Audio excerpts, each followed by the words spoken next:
"I'll be back late tonight. Don't wait up," Carlos said, his tone even as he propped himself against the kitchen counter. He observed Erica, his spouse, barely looking up from her mobile device. She nodded, yet her gaze stayed fixed on the screen, fingers tapping swiftly. Carlos felt a clench in his gut, but he maintained a composed face. "Did you catch that?" he asked, adding a bit more strength to his voice. Erica blinked, finally looking up as though surprised by his presence. "Yes, I heard you," she answered, her tone remote. Late night at work, Carlos nodded, noting how quickly she shifted her attention back to her mobile.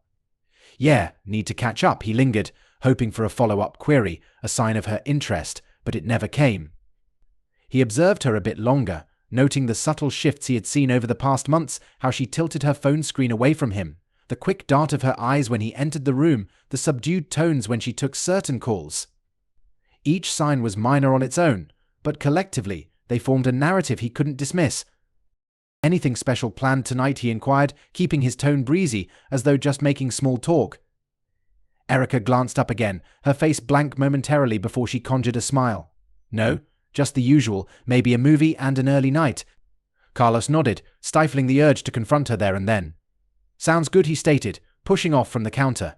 "I'll see you tomorrow." Then he approached and kissed her on the cheek, a gesture that once brimmed with warmth and now felt like a mere act, devoid of genuine feeling. She tensed slightly under his touch, a reaction that ignited a flash of anger in him. He withdrew, studying her face, but she had already returned her attention to her phone, dismissing him as effortlessly as one might swat at a fly. Without another word, Carlos grabbed his keys and headed for the door. As he stepped outside, the cool evening air greeted him, clearing his thoughts. He paused on the porch, hand on the doorknob, and took a deep breath. The anger, the pain, the sense of betrayal, it all churned within him, like a tornado, yet he forced himself to stay calm. Tonight, everything would change. Slipping into his car, he started the engine. The hum of the motor soothed his frayed nerves. He navigated the quiet streets, his mind abuzz with the meticulous plans he had been formulating for weeks. Every detail had been examined, every move carefully orchestrated. There would be no room for errors. As he drove, his phone vibrated on the passenger seat. He picked it up, glancing at the display. A message from Erica: "Drive safe. See you tomorrow." Carlos stared at the message, his fingers tightening around the phone. It was a simple text, so mundane, yet it felt like a dagger twisting in his stomach. He tossed the phone back onto the seat and clenched the steering wheel, his knuckles whitening. He was certain Erica wasn't merely passing time with movies and early nights. There was someone else, someone who had insinuated themselves into her life, into her heart. The notion nauseated him, but he swallowed the bile rising in his throat. He needed to remain focused. His car merged onto the freeway, city lights blurring as he accelerated.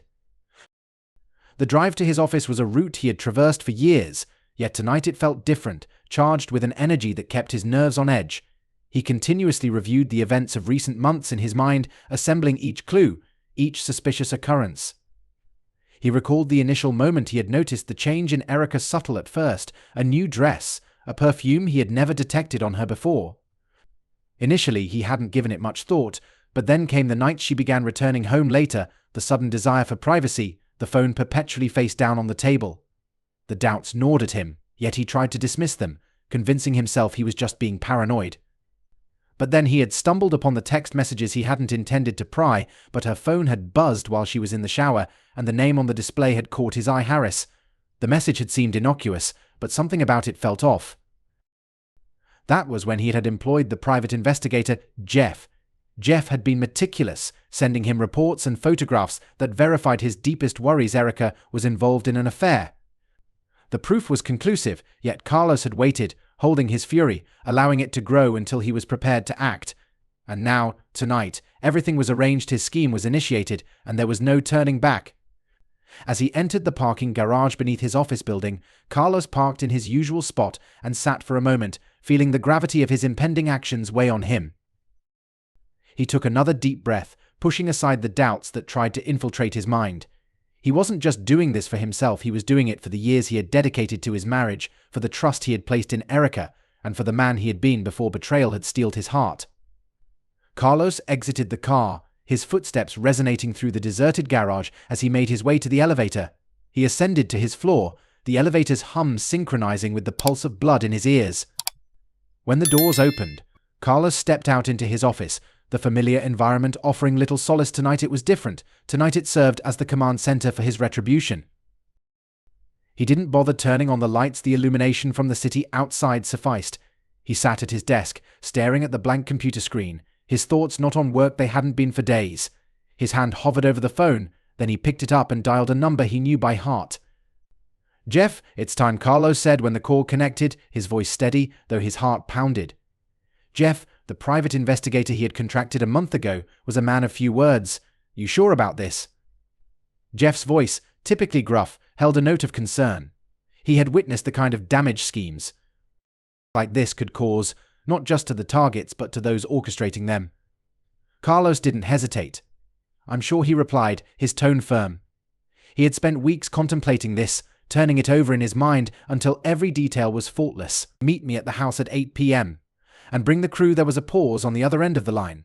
"All right," Jeff said finally, his voice resigned. "See you then." The line went dead.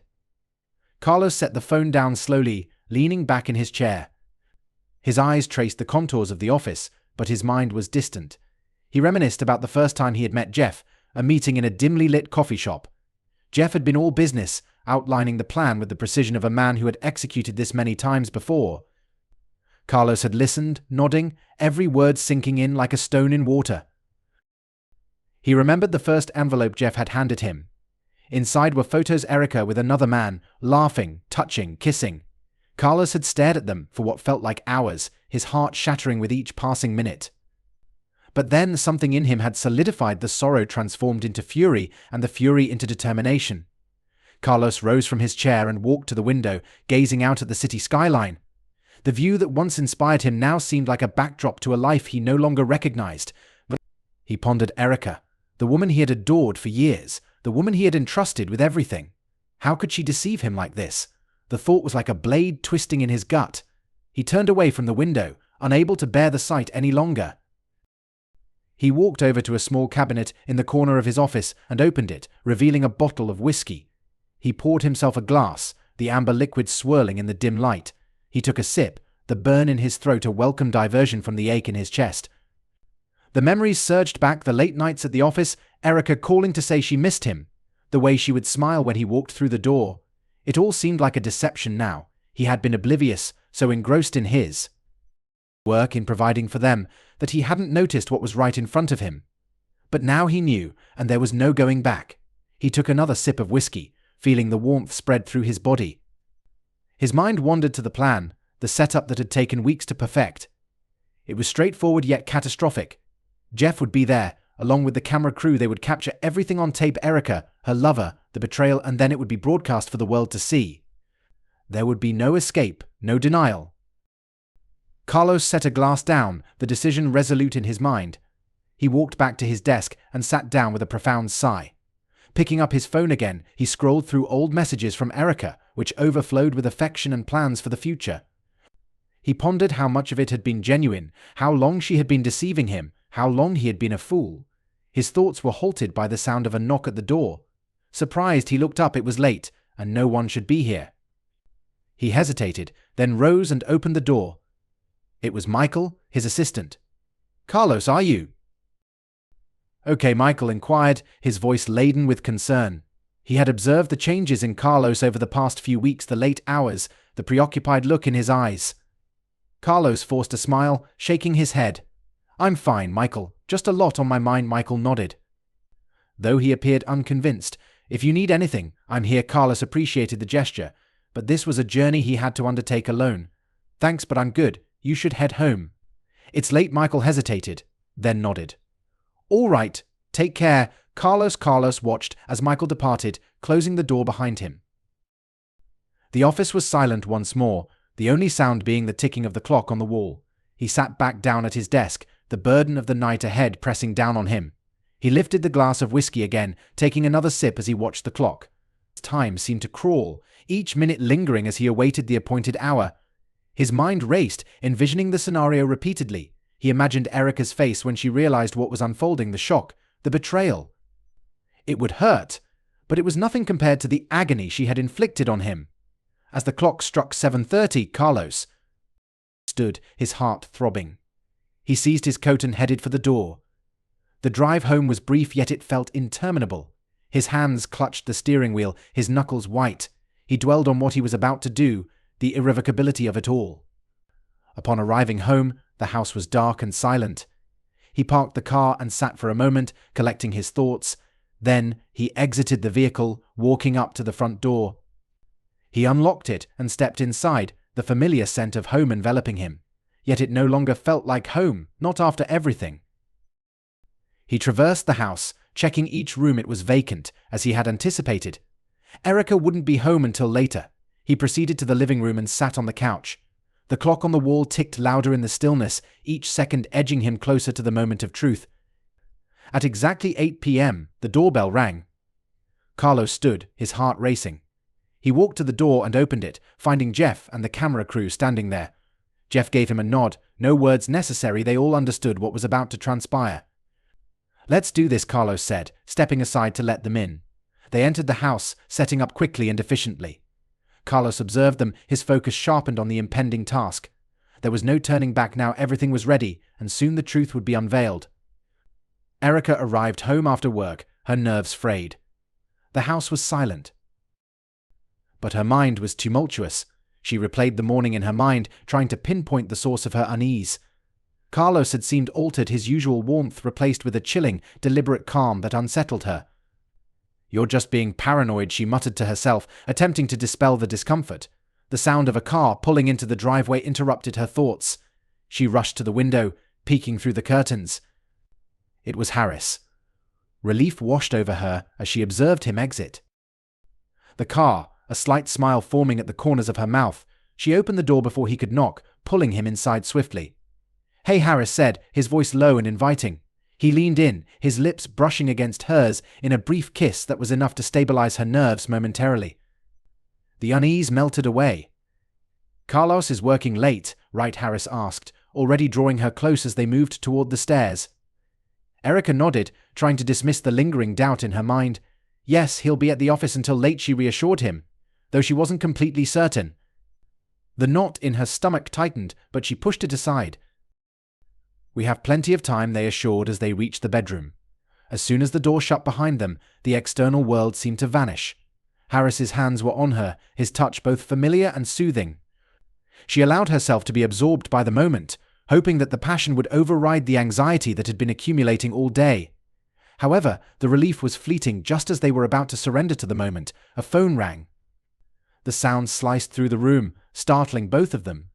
"Ignore it," Harris murmured, his voice low and filled with desire. He kissed her. Harris's eyes widened, and he sat up, his mood shifting from desire to concern instantly. "What does he want?" Erica shook her head, bewildered. Carlos never called when he was at work, especially not this late. Her fingers trembled as she swiped to answer the call, her heart pounding. "Hello," she said, her voice barely audible. Carlos's voice on the other end was calm, unsettlingly so. "I hope you're ready for a surprise," he said, the words ominously simple. Erica's blood turned icy, her mind racing to grasp what he meant. "Carlos, what are you?" she started to inquire, but the words halted in her throat as a noise outside the bedroom door made her freeze. Before she could react, the bedroom door burst open with such force that it made her jump. Carlos stood in the doorway, his expression unreadable, but his eyes were cold and hard. Behind him, a camera crew filed into the room, their lenses aimed directly at her and Harris. Erica gasped, clutching the sheet to cover herself. "What the hell are you doing?" Her voice was high-pitched, panic lacing every word. Carlos stepped into the room, ignoring her question. He looked at Harris, who was scrambling to gather his clothes, his face pale with fear. "Don't bother, Harris," Carlos stated, his voice devoid of emotion. "You won't need them where you're going." Harris froze, his eyes darting between Carlos and the camera crew. "What the hell is this?" he demanded, trying to maintain some control, but his voice wavered. The camera crew behind him moved with practiced efficiency, setting up lights, adjusting angles, capturing every detail of the scene before them. Carlos did not respond immediately. He took a step into the room, his gaze sweeping over the disheveled bed, the crumpled sheets, the half-dressed figure of Harris, still scrambling to find his clothes. Finally, Carlos turned his attention back to Erica, his lips curling into a smirk that sent a shiver down her spine. "Smile, you're on Live TV," he said, his voice dripping with mockery. The words struck Erica like a slap in the face, her mind racing to process the horror unfolding around her. This wasn't merely a private moment of betrayal, it was a public spectacle. Her legs felt weak, threatening to collapse under her as the reality of her actions bore down on her. "Carlos, what are you doing?" she asked, her voice now a whisper. Harris, who had been frozen in shock, suddenly sprang into action. "This is insane," he shouted, his voice cracking with panic. He stumbled out of bed, his movements frantic as he grabbed at his clothes, attempting to cover himself, but it was too late. The cameras had already captured everything: his nakedness, his fear, his desperate attempt to escape. As Harris struggled to pull on his pants, he glanced toward the window, his only escape route. His heart raced as he bolted for it, nearly tripping in his haste. He fumbled with the latch, his hands shaking as he finally managed to open it. Without looking back, he leaped out of the window, crashing through the bushes below and disappearing into the night. The sound of his hurried footsteps fading into the distance was the only indication that he had made his escape. Erica stood there, her body shaking as the cameras now directed their full focus on her. The bright lights felt like a myriad of eyes observing her every gesture, every expression. "Carlos, please," she pleaded, her voice cracking as tears streamed down her face. "This isn't right. We can discuss this. Just stop, please." Carlos's expression stiffened. He took a step closer, his eyes narrowing as he gazed at her. "Talk," he echoed the word, imbued with bitterness. "We had ample time to talk, but instead you opted to deceive, to betray me. And now everyone will learn the truth." The crew maneuvered around them, their cameras documenting every tear, every sob, every instance of Erica's disintegration. She gazed at Carlos, searching for any trace of the man she once loved, the man who once cherished her, but all she saw was stark, relentless fury. "Carlos, I'm sorry," she sobbed, her tone desperate. "I never intended for it to escalate this far. Please don't do this. We can mend this, I swear. Just give me a chance." But Carlos shook his head, his face unaltered by her pleas. "A chance? You desire a chance after all you've perpetrated?" He laughed bitterly, the sound acrid and devoid of any genuine mirth. "No, Erica, the era for chances has ended. Now it's time for repercussions." Erica felt a surge of despair engulf her as she realized there was no evading this. The reality of her actions, the pain she had inflicted, was being exposed for all to see. She had never envisioned it would reach this point, that the man she had once shared her life with would confront her in such a harsh, public manner. The cameras continued to roll, capturing every candid moment of her distress. She felt the walls encroach upon her, her world crumbling as the reality of her predicament dawned on her. "Carlos, please," she whispered again, though she recognized it was futile. "I'm sorry." Carlos stared back, his eyes frigid and unyielding. "You're only sorry because you were caught," he stated, his voice flat. "But now, everyone will see who you truly are, and when this is over, you'll have nothing left." The words sliced through her, each one deepening the wound. She had known Carlos would be wounded, furious even, but she had never anticipated he would go to such lengths to dismantle her. The man before her was a stranger, someone she no longer knew. The camera crew, seemingly indifferent to the tension, persisted in their task, capturing every angle, every tear-streaked moment of Erica's downfall. She felt exposed, vulnerable like an animal ensnared with no escape. "Carlos," she tried once more, her voice feeble. "I loved you, I still do." "Can't we?" Carlos interrupted her, his face hardening even more. "Love? Don't talk to me about love. You discarded that the moment you decided to be with him." He gestured toward the window where Harris had fled. "This isn't about love, Erica. It's about justice, and now you're going to face the consequences of your actions."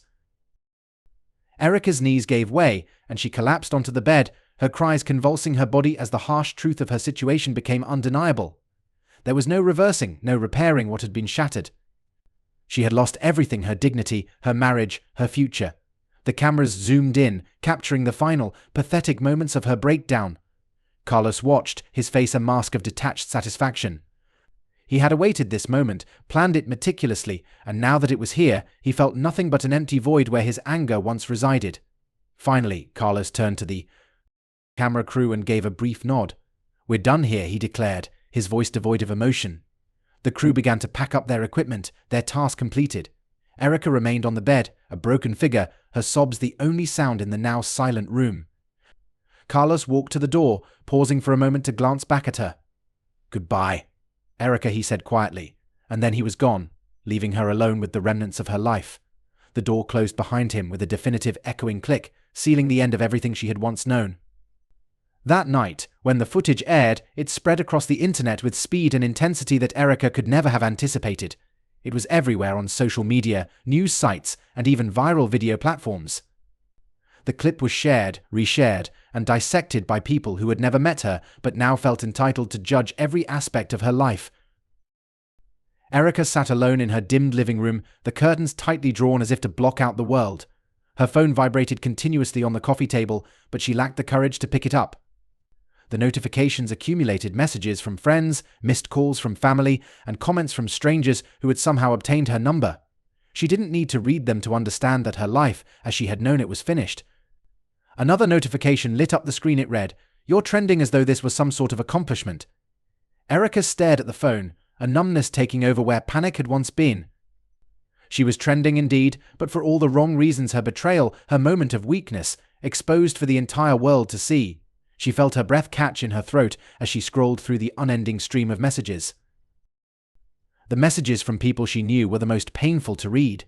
Her mother had called 6 times, each voicemail more desperate than the last. Her closest friend had sent messages filled with shock, disappointment, and pity. But the messages from strangers, those were the cruelest. They were harsh, unfiltered, their words piercing her like daggers. "Homewrecker, you deserve everything you got." The insults merged into a deafening cacophony of hatred that seemed inescapable. She buried her face in her hands, her body trembling with quiet sobs. Every tear felt as though it was ripping her apart from the inside. The world she had known had crumbled instantly, and there was no turning back. The Erica who had been known, respected, and perhaps even loved was gone. In her place was someone she barely recognized, someone defined by a single, terrible mistake. Carlos, meanwhile, sat in his apartment, staring blankly at a turned-off TV screen. He had switched off his phone hours earlier, unable to handle the onslaught of calls and texts. Some were congratulatory, from people he hadn't spoken to in years, reaching out to commend him on what he had done. Others expressed concern, questioning whether he was okay, asking if he wanted to talk. But Carlos had no interest in talking. The man who had orchestrated the public shaming of his wife felt more isolated than ever. His reflection in the dark screen stared back at him, accusing. Had this been what he truly wanted? At the time, it had seemed like the perfect plan: make her pay for her actions, expose her to the world, show everyone the truth. But now, sitting in the silence, all he felt was a profound emptiness. The doorbell rang, slicing through the stillness. Carlos didn't move at first, hoping whoever it was would just leave. But the ringing continued, followed by a knock. Reluctantly, he got up and opened the door. Jeff, he greeted his friend, stepping aside to let him in. Jeff had been his confidant throughout this ordeal, the one person who had helped him pull it all together. But now, as he looked at his friend, Carlos was overwhelmed with a wave of uncertainty. Jeff walked in, his expression grave. "I saw the video," he said, taking a seat on the couch. He glanced around the room, noting the empty beer bottles on the table and the general disarray. "How are you holding up?" Carlos shrugged, sinking into the chair across from him. "I don't know," he admitted, his voice flat. It had felt satisfying at first, seeing her face when she realized what was happening. But now, he wasn't so sure anymore. Jeff nodded, understanding. "It's natural to feel conflicted," he said. "You were hurt, and you wanted to hurt her back. But revenge, it's a double-edged sword. It might feel satisfying in the moment, but it leaves wounds that don't heal easily." Carlos sighed, rubbing his hands over his face. "I thought it would make me feel better, that seeing her suffer would make it all worth it, but now I just feel empty," Carlos confessed. Jeff leaned forward, his tone gentle yet firm. "That's because what you didn't fix anything, Carlos. It just added more pain on top of the pain that was already there." Carlos looked up, meeting Jeff's eyes. "So what now?" he asked, his voice tinged with despair. "I can't take it back. The whole world knows what she did, but now they also know what I did. How do I move on from this?" Jeff was silent for a moment, choosing his words carefully. "You've got to find a way to forgive yourself," he said finally. "Not just for what you did to her, but for how you let it consume you inside. You need to let go, Carlos, or this will destroy you." Carlos nodded, though he wasn't sure he believed it. The anger, the betrayal, they were still there, gnawing at him, but so was the guilt, the regret for what he had become in the process of seeking his revenge. "I just wanted to make her pay," he whispered, more to himself than to Jeff. "I didn't think about what it would do to me." Jeff stood up, placing a hand on Carlos's shoulder. "It's not too late to start healing," he said. "But you have to want it. You have to make the choice to move forward." Carlos watched as Jeff walked to the door, the weight of his words sinking in. "Thanks, Jeff," he said quietly. For everything, Jeff gave him a small nod. "Take care of yourself, Carlos. Don't let this define you." When the door closed behind him, Carlos was left alone once more. He stared out the window, the city lights twinkling in the distance. The world had moved on, but he was still stuck, trapped in the moment he had set in motion. The victory he had sought, the satisfaction he had craved, had turned to ashes in his mouth. All that was left now was the long road ahead, a road that he would have to walk alone, picking up the pieces of the life he had shattered. Harris looked nothing like the arrogant man Carlos remembered. His clothes were disheveled, and dark circles framed his eyes. The confident swagger was gone, replaced by an air of defeat. He seemed to shrink under Carlos's glare, his gaze dropping to the ground. "I didn't come to fight," Harris said quietly, his voice lacking its usual bravado. "I came to apologize." Carlos was taken aback by the words. He had expected Harris to come in anger, or maybe even in denial, but not this. "Apologize," he repeated, his tone incredulous. "After everything you've done, you think you can just apologize and make it all better?" Harris winced at the harshness in Carlos's voice, but didn't back down. "I know I don't deserve your forgiveness," he admitted, his eyes meeting Carlos's with a sincerity that was hard to ignore. "But I've lost everything too, Carlos. My job, my family, my friends, they all saw what happened. I'm a pariah now, just like Erica." For a moment, Carlos just stood there, staring at the man in front of him. The rage that had been his constant companion since discovering the affair suddenly felt distant, overshadowed by something else: pity. He had never imagined Harris, the man who had taken so much from him, could be brought so low. "You think that makes us even?" Carlos asked, though the edge in his voice had softened. "You think losing everything means we're on the same level now?" Harris shook his head, the defeat in his posture becoming more pronounced. "No," he said simply. "I don't think that at all. I just wanted you to know that I'm sorry for everything. Not just for the affair, but for the way it all ended, for how it hurt you." Carlos felt his anger ebbing away. Leaving behind a strange sense of emptiness, he had envisioned confronting Harris countless times, rehearsing what he would say, how he would lash out at him, but now that the moment had arrived, all those plans seemed irrelevant. "You've got some nerve showing up here," Carlos finally said, though his voice lacked the bitterness it had held earlier. "But I'll give you this, you've got more guts than I thought. Apologizing can't undo what you've done, but it's a start." Harris nodded, his shoulders dropping in relief. "I'm not asking for anything more," he said. "I just needed to say it. I needed you to know that I regret everything. It wasn't worth it. None of it was. I destroyed my own life in the process, and I can never make that right." The two men stood in silence, the weight of their shared history hanging in the air between them. Carlos's mind raced, trying to process everything that had just transpired. The anger, the betrayal, it was all still there, but something had shifted. For the first time, he saw Harris not as the villain of his story, but as a man who had made a terrible mistake and was now paying the price. "So what now?" Carlos asked, his tone less accusatory and more inquisitive. "What do you expect to happen after this?" Harris shrugged, his expression resigned. "I don't know," he admitted. "I don't expect anything from you, Carlos. I just wanted you to know that I'm sorry, and that I'm going to try to make things right in my own life, even if it's too late for that." Carlos watched as Harris turned to leave, part of him wanting to stop him, to say more, but the words didn't come. Instead, he simply nodded. "Apology accepted," he said, though the words felt odd on his tongue.